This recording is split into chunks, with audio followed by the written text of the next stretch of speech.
Grading your fidgets, part 2. 6th grade.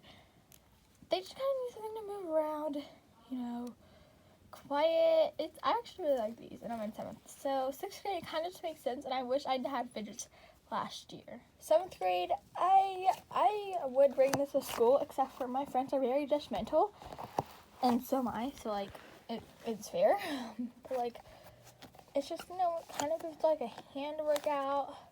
You know, it's very satisfying to squeeze. I definitely would use this if my friends were so judgmental.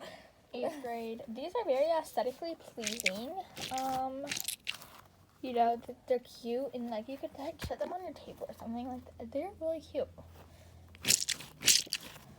I would definitely like these in 8th grade. Thanks for watching. Like for part 3. Bye guys.